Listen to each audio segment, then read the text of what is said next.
Hey, what's up, everybody? This is Charles. I want to welcome you guys to another episode of the Dreamerspro Show, where we cover everything from sports, hot topics, classic debates, entertainment, and when we give you guys a fresh perspective on things and how we see them. And in today's episode, this is a serious one for me. The topic is the dark side of being a teammate of LeBron James. So that's the topic I want to get into in today's video. But before we get into that, I want you guys to please make sure you go ahead and hit the like button, hit the subscribe button, and hit the notification bell to be notified whenever we drop our content.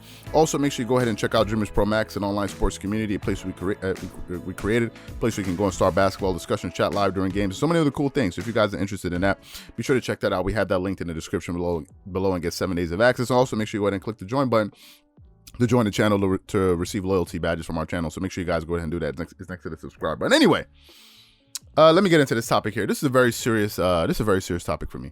Very, very, very, very serious topic.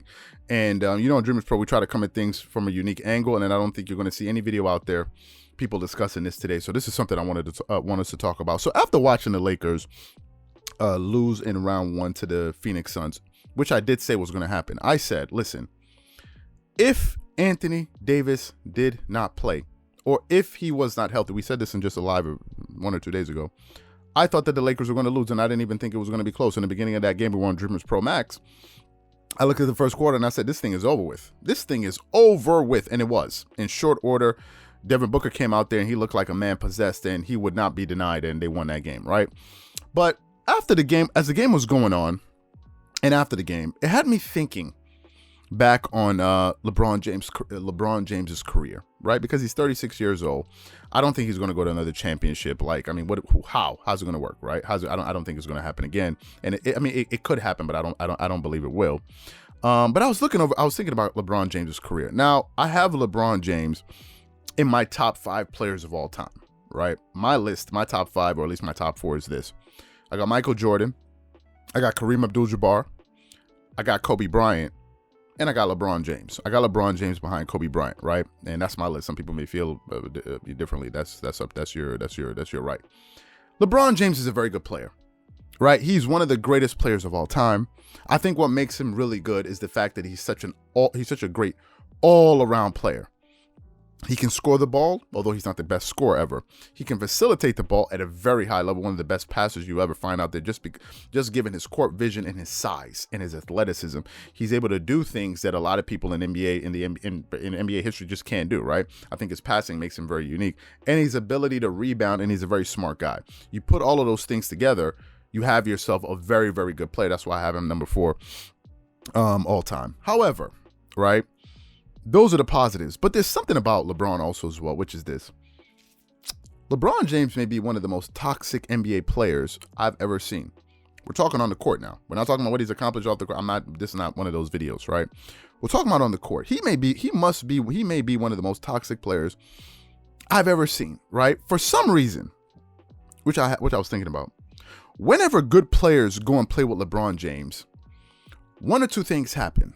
Either, number one, they never get any success they never get any credit for the collective success that they achieve. Number one.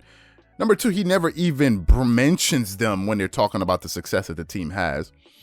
And number three, somehow, some way, so many great players' legacies and reputations always end up being tarnished some way, somehow. It seems like in order for LeBron to be, if you're gonna go play with LeBron, there's a cost you must pay, and the cost is you're gonna help him become successful. But the cost, you may get success as well, but guess what? You're gonna lose your reputation. Your reputation will be tarnished. It seems to be the case with almost every marquee teammate LeBron has ever played with. And I was thinking back on it today. I'm like, how is this possible? When things go good, he gets all of the praise. When things go bad, a lot of the times the players get scapegoated. I'm talking about teammates. And he never comes out to correct them. Let's go back for a second. Let's talk about Chris Bosh. Y'all remember Chris Bosh, for those of you who go back at least 10 years. Chris Bosh, before he went to go play with the Miami Heat, he was a 20 and 10 guy playing in Toronto. He was a hell of a player. Went to go play with the Miami Heat.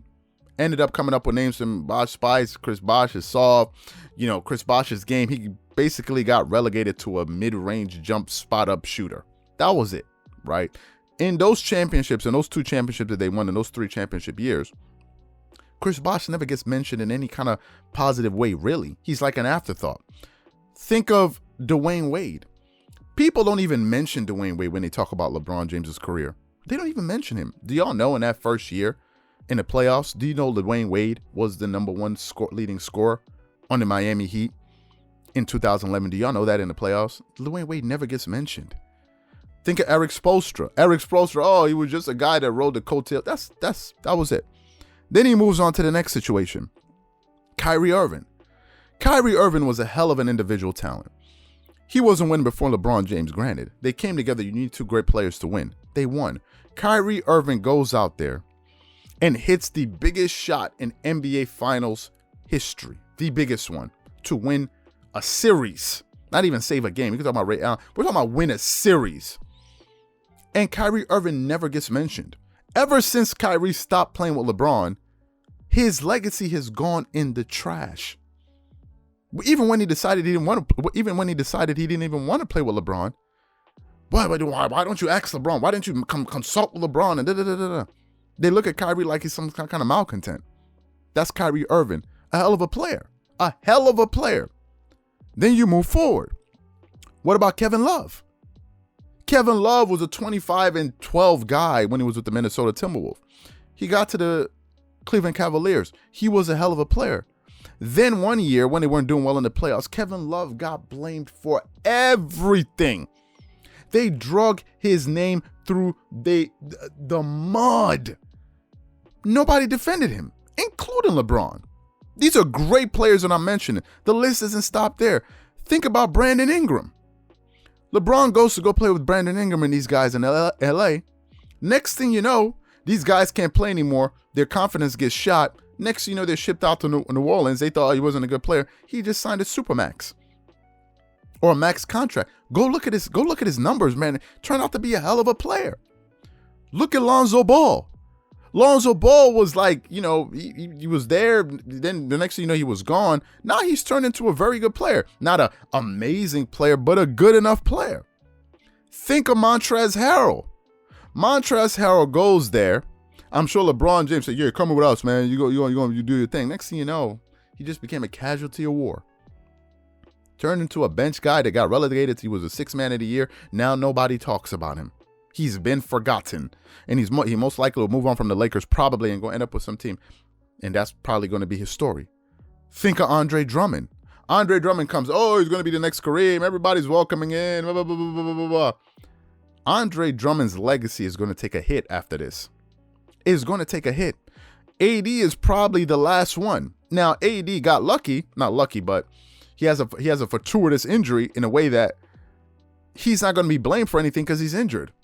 But trust me, if AD was playing, and the Lakers lost, they would have been looking at AD. And you go back through the list of all of these players, LeBron is a common denominator. I have him top 5, but it really makes me think, what was Kevin Durant right? What was he talking about when he said this toxic environment? This is probably what he was talking about. This is the thing KD was talking about. This was probably one of the reasons Kawhi Leonard looked at that situation and said, listen, I don't want any parts of this. It never ends well. It never ends well because when things go wrong, all of the blame is going to go on you, and he's never going to correct anything. He's never going to come out and say, listen, this is on us. No, he's going to say it's me. That's the reason why when they came back from that down being 3-1, he said, I became the greatest player. Never even mentioned Kyrie. Did you hear him mention Kyrie Irving? Did you hear him correct anybody? They never even mentioned Kyrie. Never did. And I just think it's weird. It's very strange. Everybody that plays with this dude people talk about P. Diddy. He's like the P. Diddy of the NBA. All of his artists end up being broke or what. This is what it seems like. I'm not dragging him, but it's a moment of reflection. It's like, what is going on here? What is going on? Now, this is my honest opinion. Some people are going to disagree. That's really your bloody business, to be honest with you. All right, Kawhi Leonard is my favorite player, but I criticize him. I've gotten on him at times. I felt like he's been selfish and just aloof. I've gotten on him too. But this is my honest opinions on this, and I think there's some people out there that are going to feel that way. And I think it's certainly one of the reasons KD said it's a toxic environment, and I think this is one of the reasons Kawhi Leonard decided he wanted no part of that. He's like, I'd rather be here and try to figure this thing out with these guys than go play with this guy because there's too much drama around him. This is my personal opinion. So what I want to know from you guys is, do you think there's a toxic side about being a teammate of LeBron James. Whatever you guys think, please leave your thoughts and comments in the comment section below. Again, if you enjoyed the video, be sure to make sure you go ahead and hit the like button, hit the subscribe button, and hit the notification bell to be notified whenever we drop our content. Once again, this is Charles here from Dreamerspro. Wishing you guys an amazing day. Catch you guys on the next episode.